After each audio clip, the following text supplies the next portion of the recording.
Olá, estimado irmão e irmã na fé em Jesus Cristo. Nós iniciamos este momento devocional em nome de Deus Pai, Filho e Espírito Santo. Amém. Façamos oração.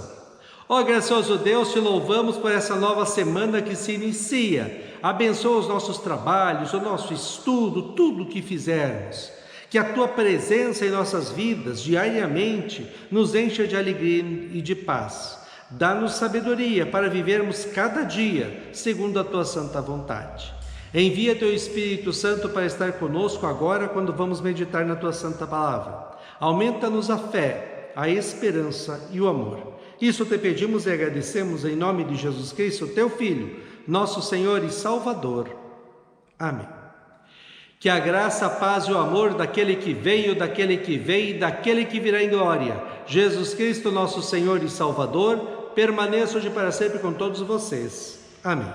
Queremos meditar, iniciamos um novo livro da Bíblia, Gálatas, capítulo 1, versículos 1 a 5, que diz assim: Eu, Paulo, escrevo esta carta, eu que fui chamado para ser apóstolo, não por pessoas ou por meio de uma pessoa, mas por Jesus Cristo e por Deus o Pai, que ressuscitou Jesus da morte. Todos os irmãos que estão aqui comigo mandam saudações às igrejas da Galácia. Que a graça e a paz de Deus, o nosso Pai, e do Senhor Jesus Cristo estejam com vocês.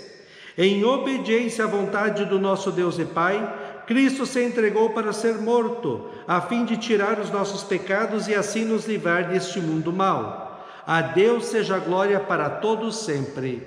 Amém. Estimado irmão e irmã, iniciamos hoje as devoções sobre uma das mais importantes cartas do Novo Testamento, carta do apóstolo Paulo aos cristãos da Galácia.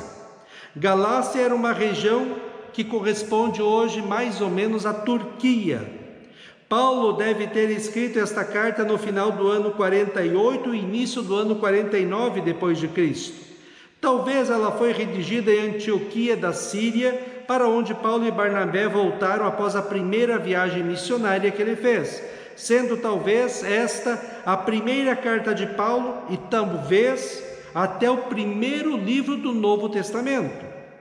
O problema que o motivou a escrever esta carta foi que nas igrejas de Icônio, Listra e Derbe haviam cristãos de origem judaica chamados de judaizantes, que queriam exigir dos convertidos ao cristianismo submissão a certas práticas do Antigo Testamento, como por exemplo a circuncisão.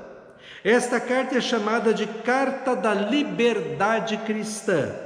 Tem como resumo de toda ela o texto de Gálatas 5:1. Para a liberdade foi que Cristo nos libertou. Precisamos entender alguns conceitos bíblicos para começar a meditar sobre esta linda carta. Primeiro, o ser humano foi criado para estar na companhia de Deus. É junto de Deus que o ser humano encontra sentido para a sua vida e felicidade. Segundo, o pecado separou o ser humano desta companhia de Deus, fazendo um muro de separação entre o Deus justo e santo e o ser humano pecador, que culmina na morte aqui no inferno, como diz Romanos 5:12. Portanto, assim como por um só homem entrou o pecado no mundo e pelo pecado veio a morte, assim também a morte passou a toda a humanidade, porque todos pecaram. Terceiro, por mais que Deus ame o ser humano, a justiça dele exigia que, por cada pecado cometido por cada pecador, deveria haver um castigo eterno no inferno, como diz Tiago 2:10. Pois quem guarda toda a lei, mas tropeça em um só ponto, se torna culpado de todos.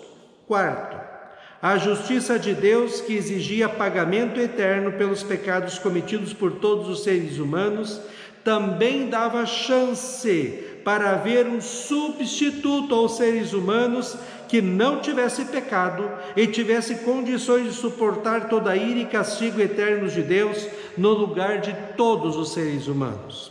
Quinto, foi por isso que Deus, movido pelo seu imenso amor pelos seres humanos, enviou seu único Filho Jesus Cristo ao mundo, e lá na cruz, Jesus levou sobre si mesmo todo o peso da culpa, do castigo e da ira de Deus em nosso lugar, pagando a nossa dívida com Deus e conquistando para todos os seres humanos o perdão dos pecados, a vida e a salvação eterna. Sexto, este presente da salvação é dado para cada pessoa quando ela ouve a palavra de Deus, o Evangelho, ou é batizado e o Espírito Santo coloca a fé em Cristo em seu coração, dando para ela tudo aquilo que Cristo conquistou na cruz, como diz João 3,16. Deus amou ao mundo de tal maneira que deu o seu Filho unigênito para que todo que nele crê não pereça, mas tenha vida eterna.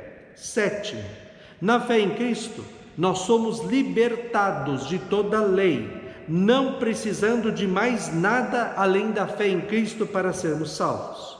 Oitavo, fé é vida. Por isso Paulo diz em Gálatas 5,6 assim: porque em Cristo Jesus nem a circuncisão nem a incircuncisão tem valor algum, mas a fé que atua pelo amor. Nono, liberdade não é fazer aquilo que eu quero ou bem entendo. Isso é libertinagem. Liberdade é fazer aquilo que Deus quer que façamos na sua palavra, especialmente nos 10 mandamentos, não para conseguir algo de Deus, mas porque nós já temos o perdão dos pecados, a vida e a salvação eterna através da fé em Cristo.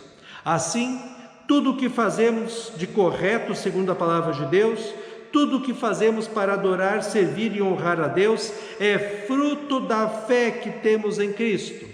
Se lemos a Bíblia, se fazemos oração, se participamos da igreja, se vivemos como cristãos, se testemunhamos a nossa fé, é fruto. Tudo isso é fruto da fé que nós já temos em Cristo.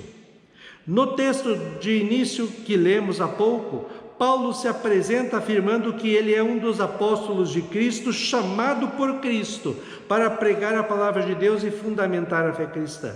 Depois ele diz assim: em obediência à vontade do nosso Deus e Pai, Cristo se entregou para ser morto a fim de tirar os nossos pecados e assim nos livrar deste mundo mau. A Deus seja a glória para todos sempre. Amém.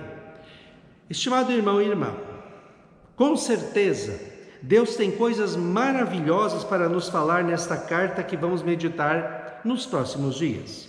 Mas o final, o mais importante, é que em Cristo nós somos livres para servir a Deus, dedicando completamente nossa vida a Ele e servindo-o com tudo que somos e temos. Gálatas 2, 16 e 20 diz assim: sabendo contudo que o homem não é justificado por obras da lei, e sim mediante a fé em Cristo Jesus. Também temos crido em Cristo Jesus para que fôssemos justificados pela fé em Cristo, e não por obras da lei. Pois por obras da lei ninguém será justificado, será salvo. Logo, já não sou eu quem vive, mas é Cristo que vive em mim. E este viver que agora tenho na carne, vivo pela fé no Filho de Deus, que me amou e se entregou por mim. Amém. Façamos oração. Ó Senhor nosso Deus, como nós podemos te agradecer por tanto amor que o Senhor tem por nós? Como nós podemos honrar o teu santo nome, te servir, te adorar, se nós somos tão pecadores? Te louvamos e te damos graças porque em Cristo nós já temos o perdão dos pecados, a vida e a salvação eterna. Que a fé em Cristo nos impulsione a vivermos uma vida santa, bonita e agradável a Ti, segundo a Tua santa palavra. Que possamos testemunhar a nossa fé para todas as pessoas deste mundo. Que possamos, com a nossa vida, honrar e glorificar o Teu santo nome. Ó Deus, fica conosco neste dia, cuida de nós e dá-nos sabedoria. Isso te pedimos e agradecemos em nome de Jesus. Amém. Receba a bênção do Senhor. O Senhor te abençoe e te guarde. O Senhor faça resplandecer o seu rosto sobre ti e tenha misericórdia de ti. O Senhor sobre ti levante o seu rosto e te dê a paz. Amém.